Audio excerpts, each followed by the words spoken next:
All right, why don't we go ahead and get started? And I know folks will continue to join, but very glad to see all of you here today for what I know is going to be a fascinating conversation around CFIUS and national security implications.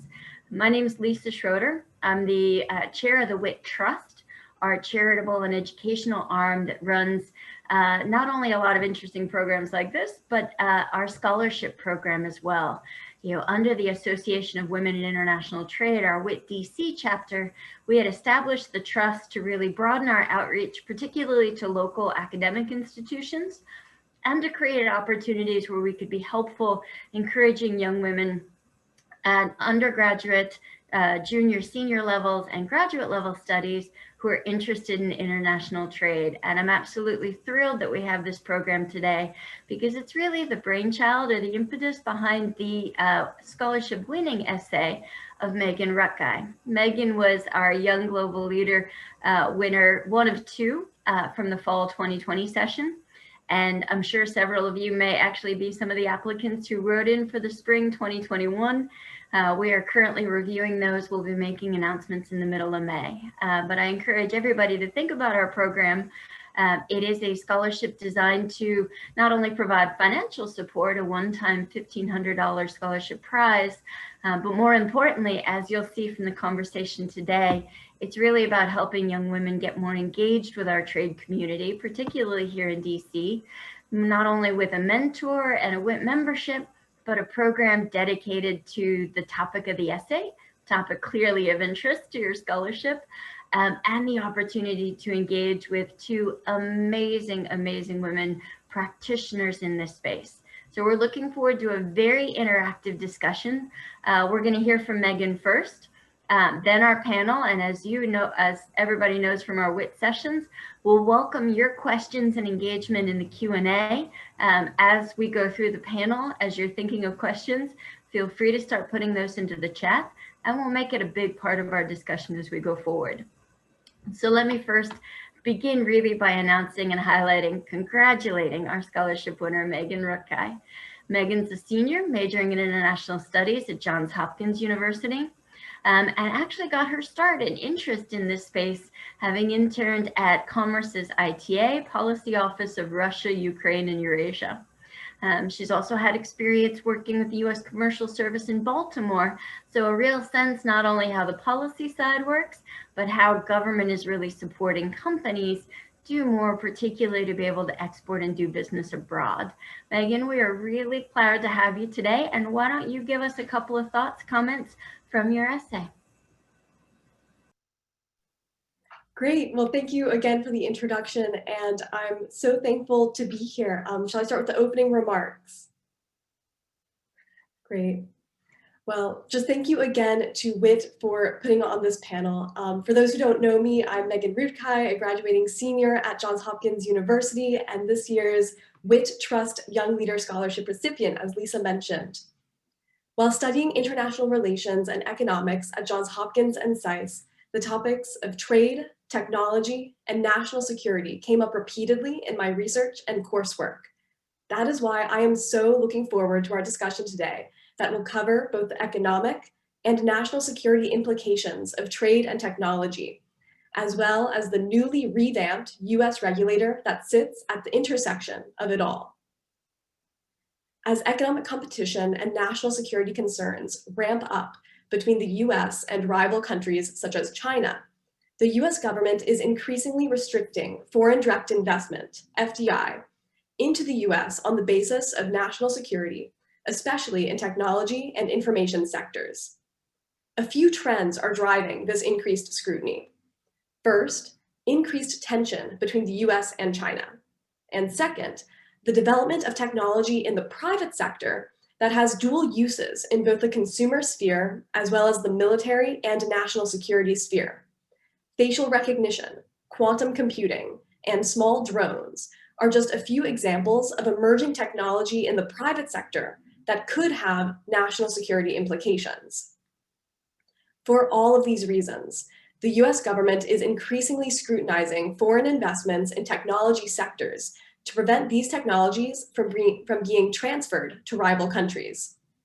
But US regulators face a balancing act. Regulators want to protect national security by restricting FDI that risks transferring critical technology to rival countries. But regulators also want to welcome some forms of FDI to help grow US technology and jobs.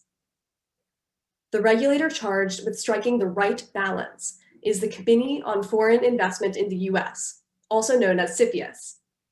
CFIUS's powers were greatly expanded by a bipartisan measure in Congress, and CFIUS has already begun to leverage that power to restrict, prevent, and unwind several prominent transactions in US technology. What are CFIUS's expanded powers? What does CFIUS's expanded scrutiny mean for US businesses and the investment climate at large? Finally, will CFIUS strike the right balance between economic growth and national security? To address these questions and more, I am excited to hear from our panel of experts today, as well as to engage with all of you in an interactive dialogue on these emerging trends in trade, technology, and national security. Thank you to the WIT Trust for bringing young leaders' voices into discussion, and thank you all for being here. Megan, really well said. And that tees up so beautifully what I know is going to be a really engaging conversation with Nazak and Antonio. What I love about the way that we've organized this discussion today is we're really bringing everything to the table, and starting with the Honorable Nazak Nikatar. Forgive me if I've messed that up, Nazak, sorry, who brings over 2 decades of experience in international trade and national security to helping clients at Wiley Ryan succeed in domestic and global marketplace. But many of us are very familiar with Nazak in her previous role as the Assistant Secretary for Industry and Analysis at the U.S. Department of Commerce's International Trade Administration. While Nazak was in that role, she served as the U.S. government's top official for export controls, dual-use technologies, the Commerce Department lead on CFIUS, so very much with a very deep understanding of the policy implications and how government is looking at these issues.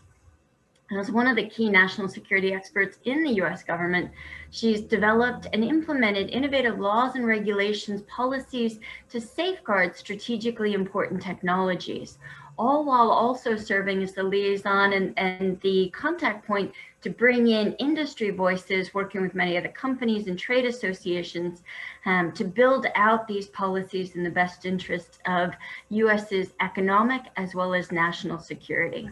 As the federal agency's lead on supply chain assessment, Nazak spearheaded the U.S. first ever whole of government initiative to evaluate and strengthen supply chains, a great example of work that is continuing and just as important today.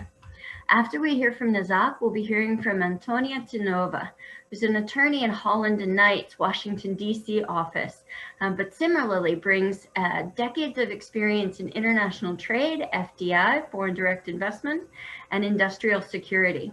She advises on defense and high technology exports, embargoes, economic sanctions, CFIUS, foreign ownership, supporting really how companies and industries need to look at these policies and ensure that, you know, as the investments can take place, but do take place in the safely and bringing economic value and security to the United States and our business relationships here. Antonio also works from that aspect on inbound investment and is a valued member of the Washington, D.C. community, having been president of the Washington Foreign Law Society since 2017. I am very excited, ladies, to hear your perspectives on these critical and important issues. And Nazak, if we can start with you, thank you for joining us. Well, hi, good morning, everyone. Lisa, thank you for the introduction. Thank you for the invitation. And I will have to say that it has been just so much fun working with you when I was in the government. And I'm glad to see in venues like this, our partnership continues. Megan, how astounding and remarkable to see great young minds being the future national security leaders of this country. I am grateful for the work you've done, the interest you've shown, and I will tell you, no pressure at all, but our national security will soon lie in your hands, so we trust you with it. As Lisa mentioned, my name is Nazak Nikatar. I'm a partner at the law firm of Wiley Ryan in the international trade practice, and I co-chair the national security practice. Just by way of background, I'm a lawyer and an economist by training, a former Georgetown University law school adjunct professor, and I just completed my second tour of duty in the US government. 20 years ago, I worked at the Department of Commerce as an industry and trade analyst. And then in 2018, I was glad to return what I call back home at Commerce to serve as Assistant Secretary at the International Trade Administration and as Undersecretary at the Bureau of Industry and Security. Among my roles at Commerce was the agency CFIUS lead, where we implemented with our interagency partners the 2018 Foreign Investment Risk Review Modernization Act, FIRMA, as you know, and develop new policies for evaluating national security risks arising from foreign investments in the US. As you all know, Congress enacted FIRMA to broaden CFIUS examination of CFIUS's examination to certain non-controlling transactions involving critical technologies, infrastructure, sensitive personal data. FIRMA also extended CFIUS's jurisdiction to transactions involving real estate near sensitive locations, where, for instance, the real estate could be used strategically for surveillance purposes or for foreign supply chain disruptions, for example. FIRMA was important in giving the government legal authority over new types of high-risk investments. But additionally, as many of you witnessed, over the course of the last few years, US government agencies involved in CFIUS have become much more aggressive in evaluating national security risks, much more hawkish in mindset, in other words, with growing concern not about all foreign investments, but from predatory foreign investments from adversarial actors. Much of the US government's evolution in mindset stemmed from both heightened awareness of the range of national security risk factors that exist today, and also from mistakes made in prior years when evaluating foreign investments. For example, clearing transactions that seem to be benign at first and thereby granting entities safe harbor, only to find out a few years later that the company's practice of handling in-person transactions evolved and shifted to the area of electronic transactions through apps, for example, where the company began to systematically collect users' data for potentially surveillance purposes. We also witnessed several transactions in critical technologies where the US government's risk assessment fell short. The government underestimated the potential misuse of the technology at issue and cleared the transaction. Subsequently, the foreign acquirer expatriated the US technology and now may be using it for military capabilities. We also witnessed transactions in high-tech firms and in companies important to the supply chain. Here too, as the transactions cleared CFIUS review, the foreign acquirer turned around and shut down the operations of the company and laid off the workers. The contributions of that company to the US technological base and supply chain ecosystem, once a significant player, suddenly diminished. Many of us finally have read about CFIUS's clearance, and this is in the news as well, CFIUS's clearance of China's acquisition or proposed acquisition of the Chicago Stock Exchange. It's been widely reported that China is using US capital to fuel its military capabilities, largely due to the Chinese Communist Party's military civil integration strategy. And so the Chicago transaction would have exposed the United States financial system to significant disruption had the SEC not stopped it. As I noted, over the past 2 years, the government's appreciation of the range of risks posed by predatory foreign investments has evolved.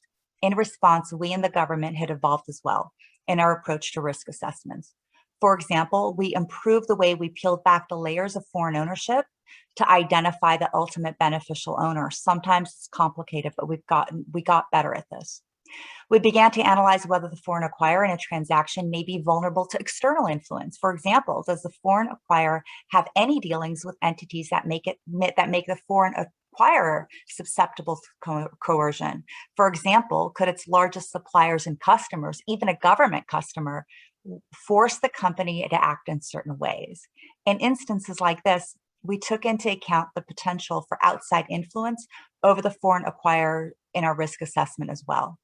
And we began scrutinizing more aggressively parties' ability and willingness to comply with mitigation agreements.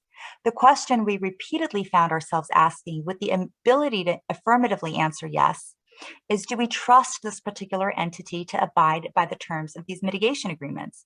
If the answer was no, we don't trust the company, Then the question was, how do we go about detecting violations in mitigation agreements if we pursue the agreement?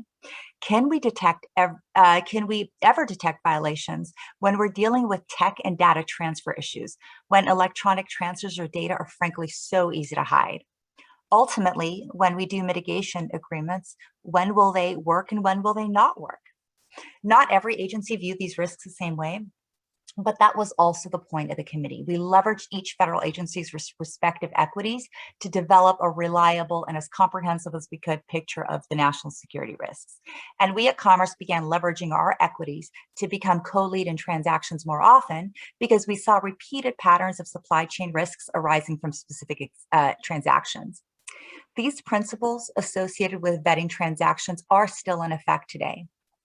I'll end with saying this. One day, the head of a major foreign multinational company said to me, well, Nizak, aren't you worried that the government's increased scrutiny of FDI would dampen foreign companies' interests in investing in the United States? I responded by underscoring the opposite. Actually, I said, the inverse is true. The rigorous CFIUS review process is what gives foreign companies the confidence that if they're investing in the United States and depending on our robust domestic supply chains, then the integrity of those supply chains will be protected by the US government from predatory FDI through the CFIUS process. CFIUS, in other words, ensures that the dynamics that support an attractive, profitable, and successful investment climate in the US persists. And that's what companies ultimately want. I think we can all agree to that. I look forward to everybody's questions, and thank you again for asking me to participate today. Zach, thank you so much. It's great thought-provoking words for us to be thinking about too. And Antonio, particularly, that's a great segue as we're thinking about how companies are looking at this space. Value your thoughts on, as you work with so many commercial entities, you know, what are companies thinking of, and how do they work to navigate this process? Thank you, Lisa. And first, thank you for the invitation to participate in today's panel. And congratulations to Megan for winning the competition, as you put it, for bringing this topic to the fore and being the impetus for organizing the panel.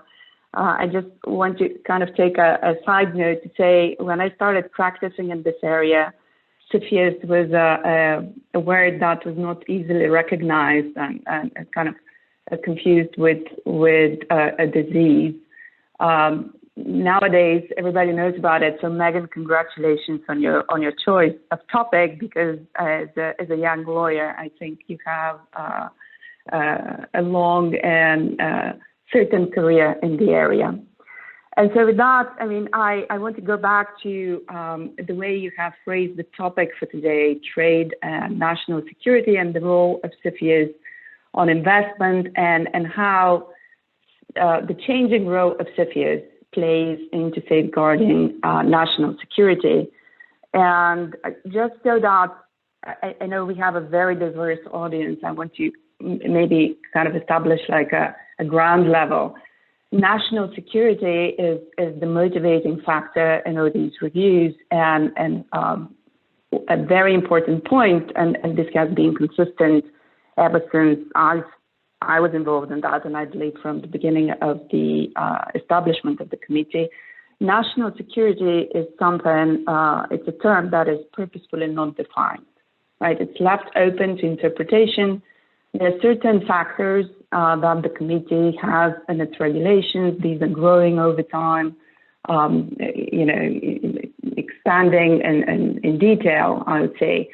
But the fact that the term is not defined means that the committee has an incredible discretion at what it can and should look at. And that is important because CFIUS activities has evolved to reflect the moment, to reflect reality, and to reflect the current situation. And there are certain political overtones and public moods, right? If you look at the history of the committee and, you know, the type of issues that were on its mind back in the 70s and the 80s, we saw an increased Japanese investment in the US. The public was concerned that certain buildings like the Empire State Building, signature buildings of the U.S. are being taken over by the Japanese. And so at that point, it was Japanese transactions that were of particular concern. I think Japan now is a recognized ally of the U.S. and nobody would blink if we know that there is a Japanese transaction coming. Then in the early 2000s, in the wake of 9/11, we saw an increased scrutiny of Arab transactions, right? I mean, the infamous Dubai Port World, which forced reform in the way, I guess, in the way people knew about CFIUS, right? It wasn't so much how CFIUS functions, but a lot of things were brought to the surface. There was some transparency introduced into the work of the committee, how things are happening. So it wasn't just like privy to the few practitioners in that area. Also, that particular reform attached political accountability to the work of the committee. And so, and that is key, because I think that kind of determines how the committee functions, particularly in the last 20 years. And, you need, for those of you who don't know that, it's an interagency committee and it acts by consensus. So you need everybody on the committee to agree to approve a certain transaction. And what the 2007 reform did was to act political accountability. That is, it is either the head of agency or deputy that has to sign off and be responsible to the public through the political process for decisions made. And so lastly of concern has been China. And that's not surprising. In 2000, China joined the WTO. I mean, so here is your link to trade, right? And I was working at the IMF at the time. I remember economists at the IMF were kind of split. I mean, some were very skeptical of what that's going to bring. Some were very excited because it was going to bring China within the standard established rules of the Western societies on how to do trade. But China has gained speed, so to speak, and whether it plays fairly or not is not my role to say, but it has stated ambitions of becoming world power number one. I mean, they're not happy with number two. They want to be number one, and that goes both to economic power, but also a war power. And I don't believe that's a secret to anyone. And so we see how this plays out. I mean, these Chinese ambitions, coupled with the fact that we're living in a globalized, interdependent society, where, I mean, we cannot just isolate them. We have to work with them and play with them, has exposed certain vulnerabilities. And so that's why I would say for the last 10 years, it's been in the news. Semiconductors, for example, are a particular concern of the U.S., right, with respect to China, because it's an ubiquitous technology, not necessarily controlled in some cases. And there's two aspects of it. I mean, first of all, China controls rare earths that they used for the development of these semiconductors. But then, and you're seeing this playing out right now, Taiwan is one of the biggest producers of these chips that go into everything, your phones, your cars, your Internet of Things stuff. And you know that there are delays, and we're talking about maybe a year or two before you can get your electrical vehicle, because, I mean, the market just cannot deal with the fact that there is huge demand and not sufficient supply.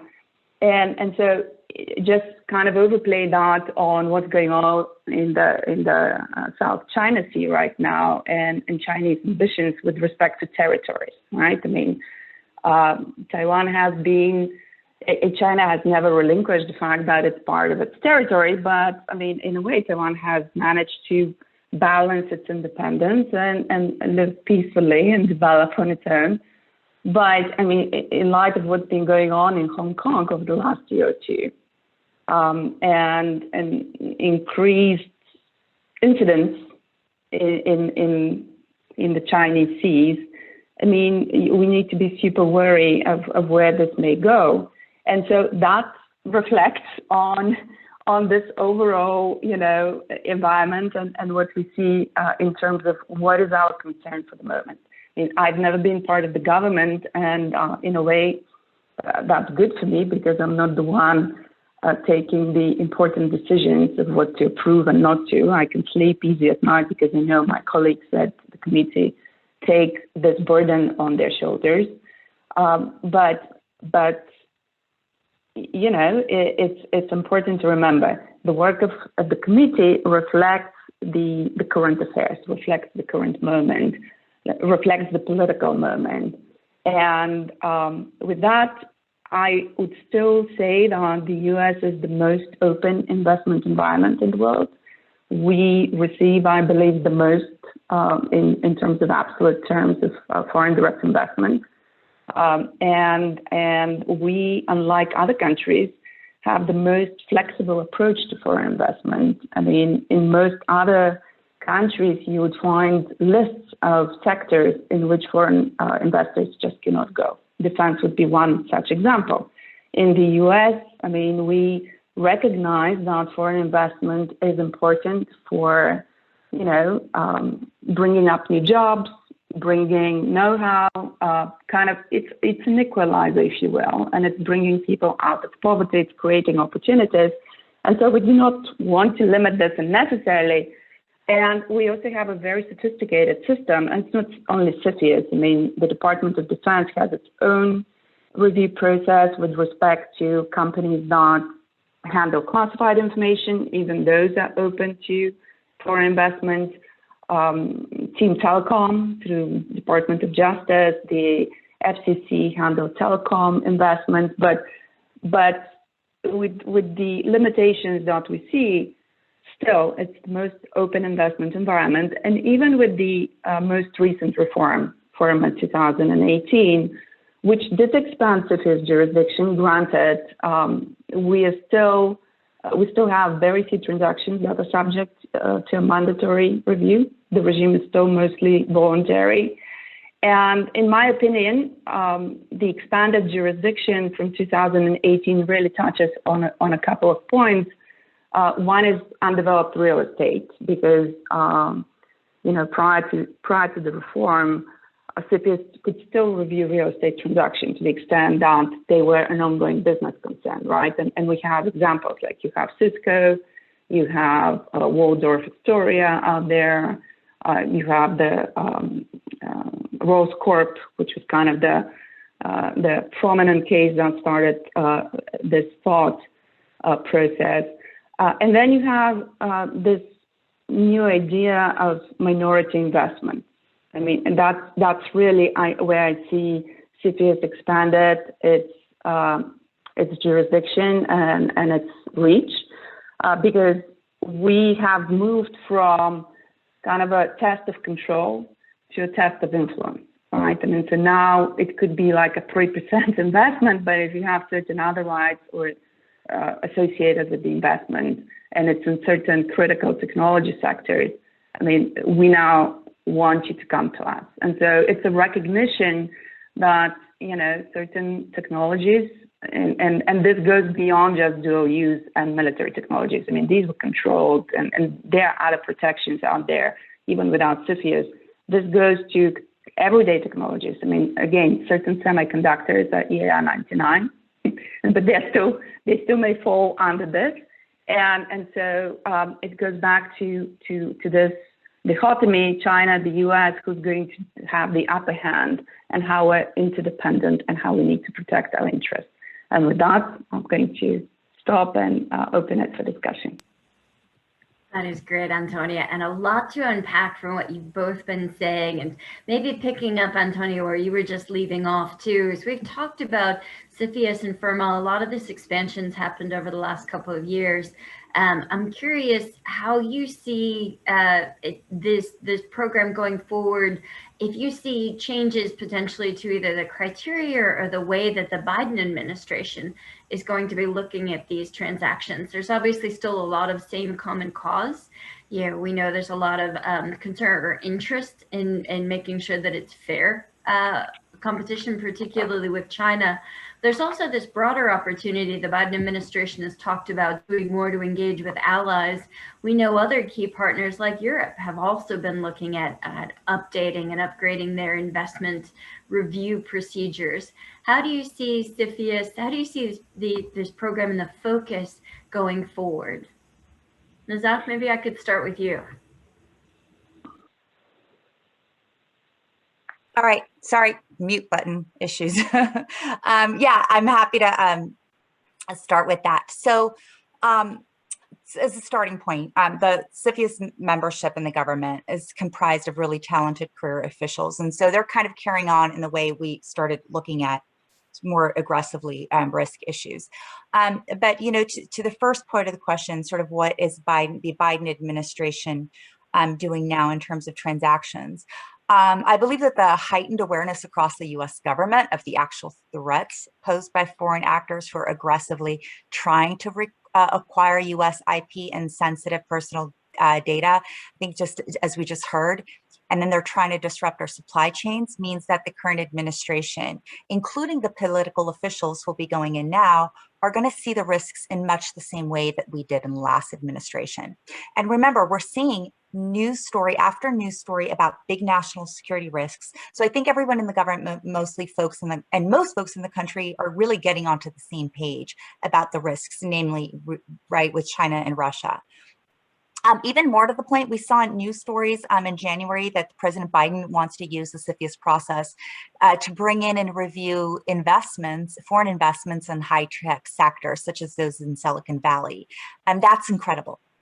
And while I always commend moves to protect national security, I think the issue here is, on one hand, when you're dealing with non-notified transactions, the likelihood that is high that much of the technology has already been transferred to the foreign acquirer before you're able to bring the transaction into the CFIUS review for potential unwinding.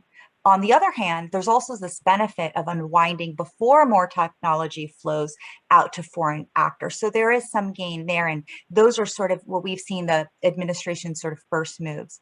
I think the ultimate point is that I want to stress is that the threats are vast and they're constantly evolving. So I expect to see over time more requirements, I should say, with the Biden administration, perhaps more on mandatory filings, understanding that it's frankly impossible from a practical standpoint for the US government itself to learn about all the new transactions happening all across the United States before they're contemplated. I think then it stands to reason that the government would want more authority to pursue mandatory filings from parties in advance of the transactions. I'd also expect to see more movement on the identification of emerging and foundational technologies by the government. As many of you know, the definition of critical technologies has lagged. And so by virtue of that, it's kind of impeded the government from having the ability to review very important transactions through the CFIUS process. And so that very much needs to be addressed. And then, you know, I kind of looking at the trends in the stats, I've heard comparisons about CFIUS case stats from 2017 to 19, stating that while the number of transactions filed hasn't changed much, staying pre-FIRMA, post-FIRMA at about 230 a year, the number of transactions going into investigations has dropped significantly in 2019 from 17. The number of transactions withdrawn by parties have dropped. The number of abandoned transactions have dropped from 2017. And a lot of people have tried to attribute this to the additional 15 days that FIRMA gave the committee to review, to complete its reviews. But my perception is that the drop is more attributed to the fact that high-risk actors are not using FDI that goes through the CFIUS process as their tool. I think from their perspective, because of the risks of CFIUS reviews in the expanded jurisdiction, those kinds of investments are not a good way of penetrating US technology and supply chain ecosystem. So they're using other means. For example, just acquiring technology outright, disrupting supply chains through predatory import practices or market access barriers, using foreign joint ventures overseas. FIRMA doesn't cover that, or using targeted greenfield investments in the United States that are also not covered by law. So I think for these reasons, we're going to see more instances of clear transactions going forward, but the harm to our technology base and supply chain remains. So I think I would expect to see more legislative action and government action from the administration in the ways that I described. And then obviously coordination with allies is going to be a central part of this. I think what we want to do is with sort of the accepted countries, make sure that we have good relations with countries that we want to make sure that we don't tie up the CFIUS process by requiring filings for transactions from them, dedicate more resources to the assessment of risks, but really working together to determine how do we expand the scope of what we review. And I think it's also really important as we're kind of talking about nearshoring and maybe supply chain integration with our allies. CFIUS, the kind of CFIUS type review becomes all the more important because if we in the United States are relying on Europe or Mexico or Canada, for example, for really critical supply chains, then we have to absolutely make sure that those countries have robust investment screening mechanisms to protect those supply chains that our defense sector is relying on and our other critical sectors are relying on from erosion. So that was maybe a lot to say, but I wanted to sort of illustrate some of the nuances and contours and then forward-looking sort of perspective. Absolutely. Appreciate the practicality too, Nazak. And Antonio, as you look at that, especially in terms of advising companies, what should they be thinking of right now with Biden administration's approach? All right. So I want to start with the Law Firmer Act back in 2018. And this was one of the very few acts of Congress that had a very robust, large bipartisan support. And that's important. I think if we cannot agree on anything else, national security and foreign direct investment is a unifying factor here. And so I do not expect that there will be much change in terms of the types of transactions that are being reviewed. I want to emphasize this is one of the most professional, if you see, most expert agencies of the U.S. government. And it's kind of a pleasure working with them because these are very smart, well-educated, well-informed people, and they work on a very kind of a timely schedule. And so on some level, they have a certain independence, right? You have the professionals review each transaction of concern that comes before them. And then on the other hand, you have the political accountability and sign-off by the government. So I do not foresee a change in the types of transactions being reviewed. I do see, and I'm on the record having said that in prior for a change in tone. I mean, we're not going to hear so much about it probably on a day-to-day basis of every single transaction that CFIUS reviews. And that's probably a good thing because you don't want to rattle everyone's emotion. In terms of, the whitelist and the countries of concern and how we're working with allies. First, and I think that's kind of in reference to a point Nazak made.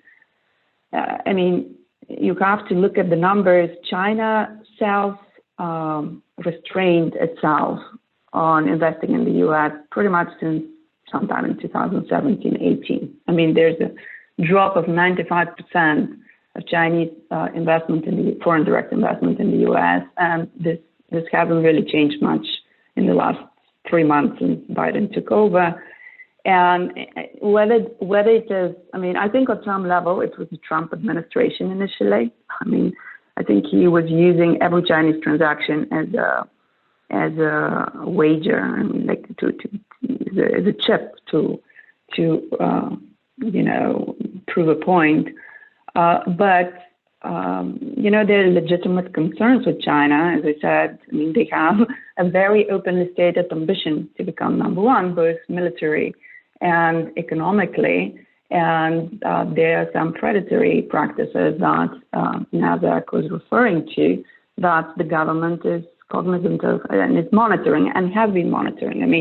If you look at the history of the committee, all of the unwinding relates to China, with the exception of Broadcom, Qualcomm, right? And even there, the concern was that if we allow this transaction to go forward, China will use the vacuum we're creating in 5G technologies to kind of become power number one.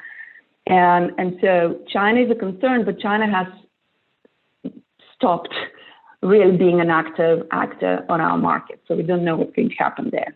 What we've seen is that they have created law that is very similar to what we have on our books. We kind of gave them the blueprint, and this became effective on January, I think, 21st this year. And it's kind of, it's a question of, is this reciprocity? Is this retaliation?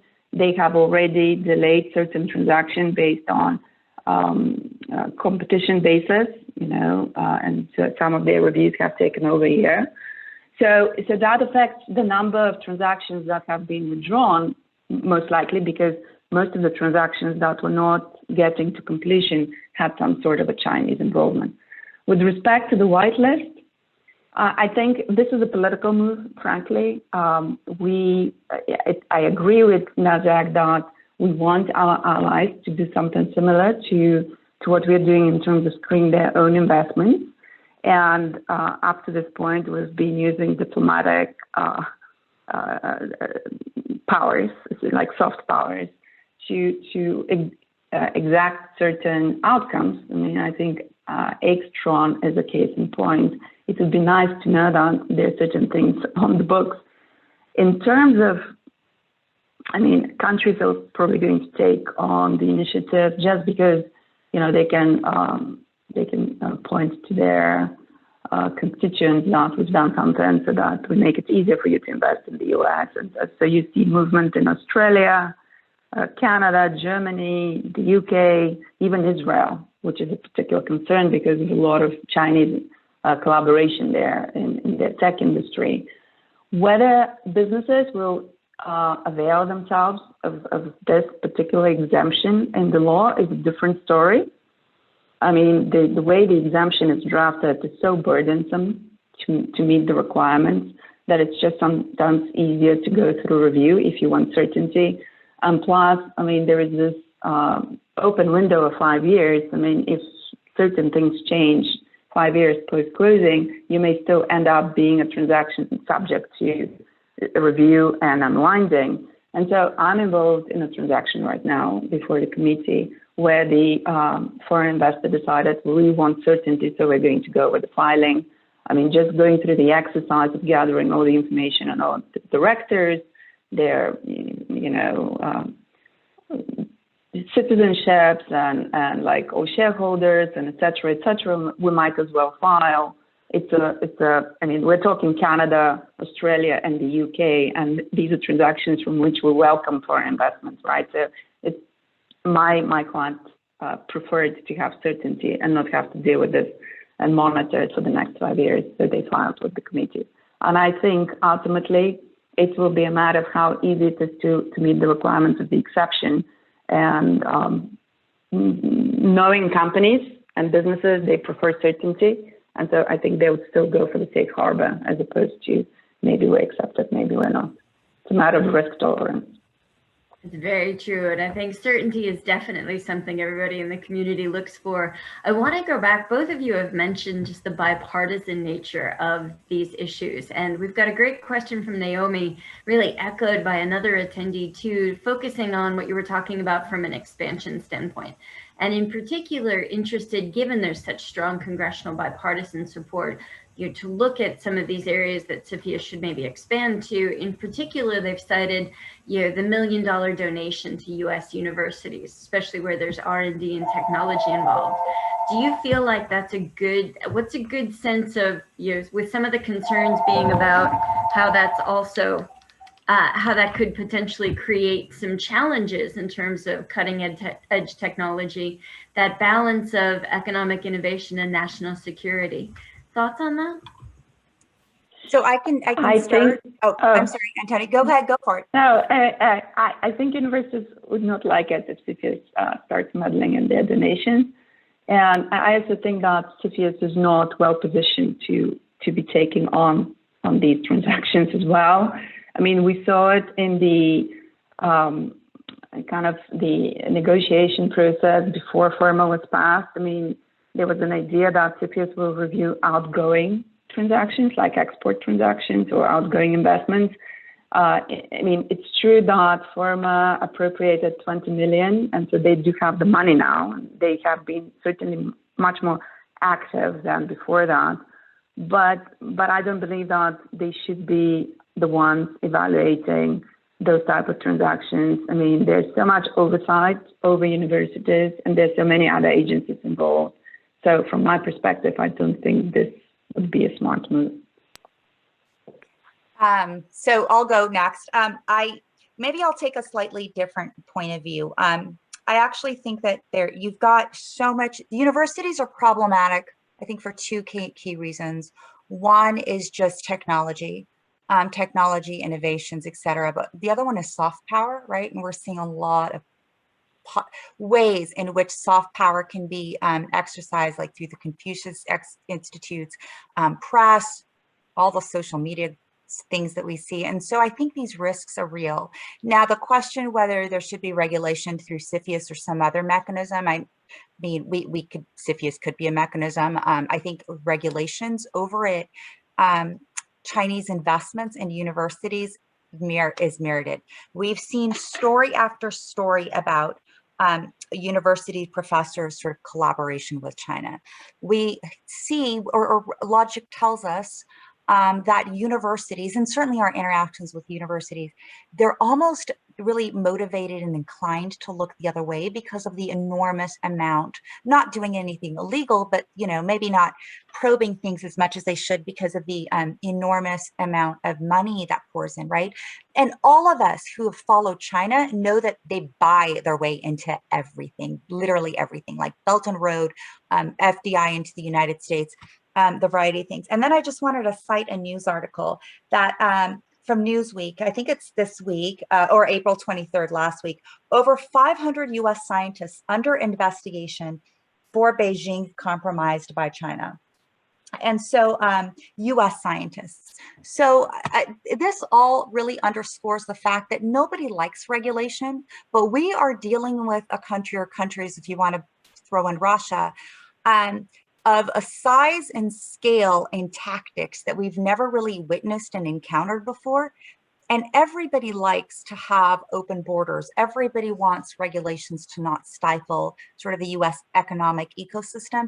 But the reality is that you've got an actor who's willing to sort of circumvent any of the laws that exist, spend its way, exploit loopholes in the laws, exploit loopholes, or actually in non-existent sort of provisions, to basically take gain. And the gain that it's seeking is really technological advantage, scientific research, soft power, surveillance capabilities, and whether we like it or not, that's the reality. And we have to be forward-leaning and we have to be proactive, because if we're not, it's going to be too late. And in many areas, and Antonia mentioned them too, we are really on the brink of being too late in terms of China's domination. I do want, if I may, just one comment on this. So, I mean, first of all, there are other laws that deal with control technologies at university research, right? I mean, most of the research that takes place at universities is you know, under the fundamental research exception, and universities have done so much in the last 15 years to implement very robust export compliance programs. They've been very involved and very mindful of what's going on. I mean, if it's the pure release of control technology, the ITAR and the EAR, I think, are very well designed to handle this. And there are other mechanisms within the Defense Counterintelligence and Security Agency that deals with oversight of certain influences, so to speak. Again, I would not want to see CFIUS meddle into this area, and I would, you know, the university perspective at least, and I speak based on experience because I have some university clients, they want to maintain an open academic environment. I mean, that's key for them. And so we take the position that what's taught at universities and fundamental research exception is okay to share with the world. I mean, we invite students from Iran and Cuba to come and we educate them and then we send them back. And so maybe there are certain other policies that we want to change, but I believe that we do have the rules on the books to protect ourselves. Well, let me add just one point to that. I mean, I think we're talking about the various laws that have some authority to regulate this, but I think that there's all of these laws sort of have shortcomings, right? And we're still dealing with the critical and emerging technologies with respect to the Export Control Reform Act and the implications on CFIUS. So I do think it's worth being mindful of sort of where the laws fall short. And again, I think what I don't want the audience to walk away with is to think that there is this notion of restricting sort of students in the investment or students in the United States from across the board. I think that there's not all risks from every country are measured the same way or in reality are the same. So I think if we're going to really take, the US government is going to take a purist approach, I think we do need to assess risks, where the likelihood of risks are greater and where they're less, and then figure out what the appropriate legal authorities make sense. And again, be mindful of the fact that not all the laws fix all the situations. And in order to drive this country forward, we have to be honest about the limitations of the laws and try to fix them. Great points from you both, and it demonstrates how intricate an issue that really is, especially when you start to unpack those layers of engagement, whether you're talking about technology development or financial influence. And I'd like to, I know we just have a couple of minutes left, and I'd like to bring Megan back into the conversation too, and have the chance to ask kind of a final question, get some closing comments from you both. Megan? Thank you, Lisa. And thank you so much to our panelists so far for your expertise and your passion on this subject. This has been so interesting. And for the final question, I think I'd like to go back to taking a broad scope of the topic. In my paper on this topic, I wrote about how CFIUS has to strike, is really conducting a balancing act of welcoming FDI versus guarding against very real risks that are out there. And so in this respect, I'm wondering, what do you both think will be the net effect of CFIUS on the entire US investment environment as a whole? Are they striking the right balance? Is there more they should be doing on either side, or perhaps less CFIUS should be doing on either side? And how will this altered investment environment better prepare the US to meet its foreign policy agenda going forward, especially with respect to China? I mean, I could take a start at that. I really think it was to the point I made earlier. I really think that we need to look at all the legal authorities, including CFIUS, to make sure that we're protecting the US supply chain.